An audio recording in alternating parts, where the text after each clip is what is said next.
Hi there, I'm Gary. Welcome to my channel. Today I'm looking in the box of the Havilland Heron in 1/72nd scale from Airfix.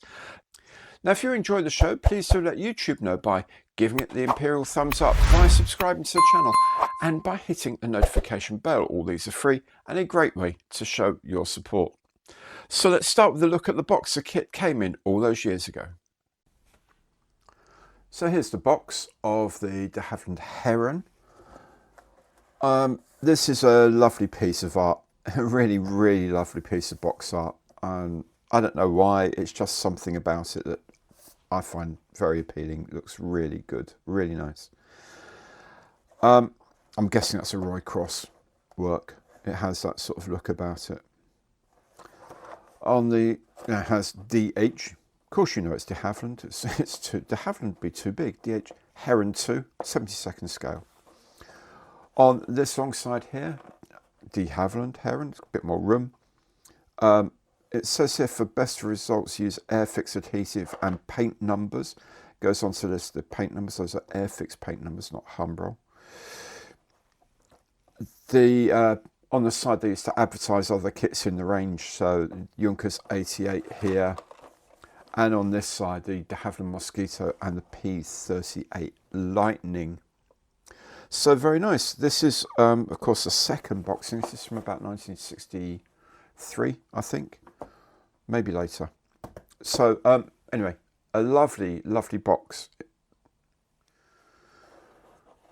When we open the box, we have inside the instruction sheet, we have a fault complaint form. So there's your address and you put in what the problem is, part number, states. Normally it's parts are not done properly, moulded properly or missing, whatever. A couple of sheets of decals that we're not going to use, and then lots and lots of bits of plastic. But we'll have a look at these bits in a bit more detail. So the larger parts are not supplied on frames. Back in the day they were actually moulded on frames obviously, but they were taken off at the factory. You kind of hope that there's not too much damage done where the frames have come off. Generally speaking, they leave a bit of feeder on there, so you can just sand it off, which is fine. Anyway, so you get two halves of the fuselage and the top and bottom halves of each of the wings.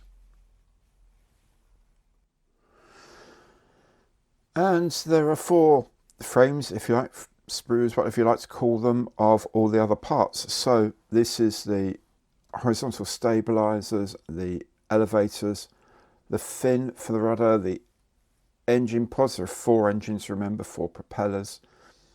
There are the exhausts for the engines. There are some steps in here.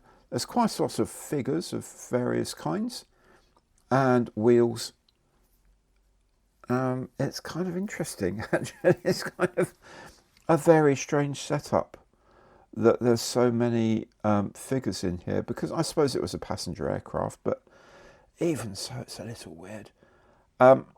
These, I guess, are the main gear legs with the wheels. I think that's the case anyway. Looks like it to me. And finally there are two bits of clear plastic. The much lamented and missed stand, and the clear parts of the windows on the side, and the canopy for the pilot, windscreen and canopy for the pilot and co-pilot. This sort of silvery grey plastic is actually pretty good. I mean, there's obviously some thermal issues in the mould there, and there's some sink marks here and there, there's some here. There's a tiny little marks up here, which, you know, they can be filled out. There's nothing wrong with those. Relatively straightforwardly, but it's crisp enough. And the details, the rivets are they're raised rivets, obviously, but you know, they'll be okay. They'll be fine. Generally speaking, it's not a bad mould at all. The figures are remarkably funny. Okay, so we have the pilot and co-pilot here, not very well moulded. In those days they used to do better. I'm sure they used to do better. Here we have some passengers who are terribly moulded. I mean, look at this chappie here with his bowler hat, don't you know? they're almost like caricatures. I mean, in a way, I like them for that. I mean, they're not like accurate models. Let's see, we've got some more here. There's a fine-looking fellow here, and a young whippersnapper here as well. Obviously going off to school or something. But you know what? They're not well moulded at all. They're not. No, sorry, I'll take that back. They're well moulded. They're not well designed. That's what I mean. Really, really cartoonish designs.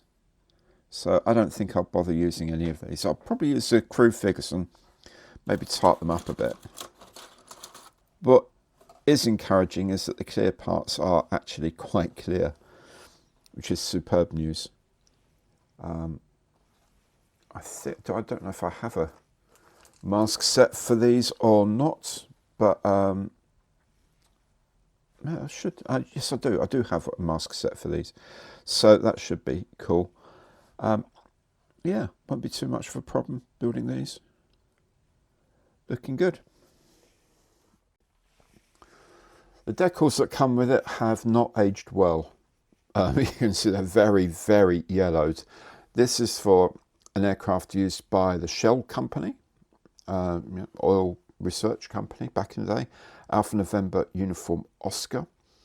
And this is an aircraft of the Royal Air Force, X-Ray Mike 295. I would question whether they would put a hyphen in these aircraft. No, I think it's just XM295 without the hyphen. But anyway, you could, of course, just get aftermarket and recreate these, especially the roundels, which are completely the wrong colour, and as well as being yellow, are the wrong colour anyway. You can get these pinstriped out without much problem, I'm sure. I won't be using them.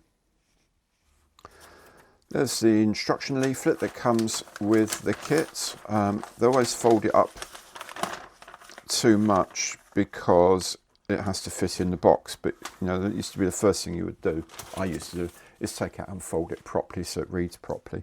So here we have a history of the de Havilland Heron here, in English, in French and in German. We have some general instructions in all the languages, some special instructions in all the languages, and a very, very brief set of icons here, which is quite cool. And then the instructions, which are not the original exploded view type. This is like they've moved on and they're now using step-by-step instructions, which is kind of interesting.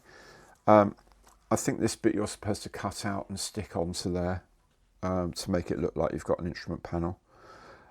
The nose wheel has to go in before you start spraying it. It has to go on before when it gets put together, which is an annoyance, I have to say. Likewise, the undercarriage legs go on before the wing construction's complete. Again, very annoying. And you have the engines. You have the door open with the steps should you want them, and the canopy. I mean, 7 steps and it's built. I mean, it's not really that tricky, but it should look quite nice.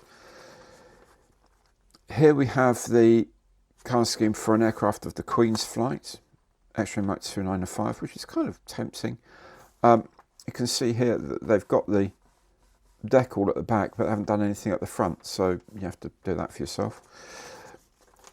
And you've got the Shell Petroleum version here as well. I'm guessing these colours are Airfix colours because the numbers don't match up to Humbrol colours, so I'm guessing these are the old Airfix colours. So there you go, that's the instruction leaflet. There it is. I do like the Heron. Such a charming design, looking like a big de Havilland Dove with extra engines. 149 of these planes were built, so a relative success for its time, although the performance was described as leisurely at best. As for the kit, the plastic looks relatively fresh, although as usual the transparencies are on the thick side, but still very usable. The parts look good enough to build. Remember, this is only the second run in the original moulds, so they were still relatively clean. I think it will make an excellent little model. I'll probably replace the decals though, and you can get a mask set, so at least the paintwork should be easy enough. Now, if you've enjoyed this video, then please do remember to let YouTube know by giving it the thumbs up, by subscribing, and by hitting the notification bell. Thank you so very much for watching today, and goodbye.